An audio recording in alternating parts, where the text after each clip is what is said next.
حضور فرماتے ہیں کہ اچھا ساتھی وہ ہے کہ جب تو خدا کو یاد کرے تو وہ تیری مدد کرے اور جب تو بھولے تو وہ یاد دلائے۔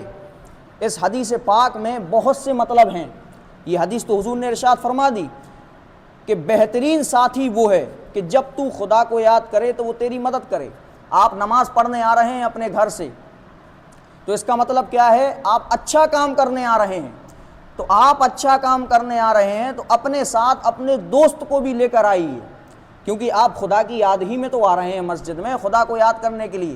یہی سرکار علیہ الصلوۃ والسلام فرما رہے ہیں کہ بہترین ساتھی وہ ہے کہ جب تو خدا کو یاد کرے تو وہ تیری مدد کرے اور جب تو خدا کو بھول جائے تو وہ تجھے یاد دلائے کہ نہیں چلو نماز پڑھنے چلنا ہے۔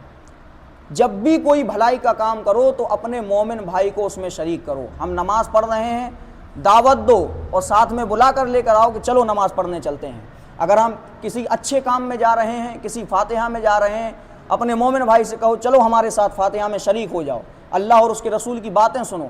اگر وقت نہیں ہے تو وہ ایک چیز الگ ہے، لیکن اگر وقت ہے تو ساتھ میں لے کر جانا چاہیے اور ہمیں بھی جانا چاہیے، چاہے مسجد ہو چاہے اور دیگر اچھے مقامات ہوں جہاں پر اللہ پاک کی عبادت ہوتی ہے اور اللہ کے محبوب بندوں کا تذکرہ ہوتا ہے۔ تو جب تو بھولے وہ تجھے یاد دلائے کہ چلو ہمارے ساتھ۔ حضرت عمر رضی اللہ تعالیٰ عنہ نے فرمایا ایسی چیز میں نہ پڑھو جو تمہارے لیے مفید نہ ہو، یعنی ایسی چیز میں نہ پڑھو جو تمہارے لیے فائدہ مند نہ ہو، اور دشمن سے الگ رہو اور دوست سے بچتے رہو مگر جب کہ وہ امین ہو۔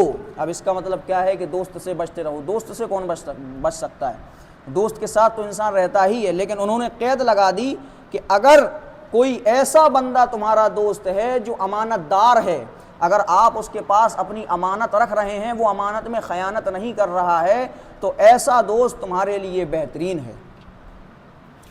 امین کے برابر کوئی نہیں، اور امین وہی ہے جو اللہ سے ڈرے اور فاجر کے ساتھ نہ رہو کہ وہ تمہیں فجور سکھائے گا۔ یہ فاجر کیا ہے؟ اب فاجر میں بہت سی چیزیں آتی ہیں، جوا، سٹا، شراب، غیبت، چغلی، حسد، یہ ساری چیزیں آتی ہیں۔ حضرت عمر رضی اللہ تعالیٰ عنہ فرماتے ہیں کہ فاجر کے ساتھ نہ رہو کہ وہ تمہیں فجور سکھائے گا، یہی چیزیں سکھائے گا، اس لیے اور اس کے سامنے بھید کی بات نہ کہو اور اپنے کام میں اس سے مشورہ لو جو اللہ سے ڈرتے ہیں۔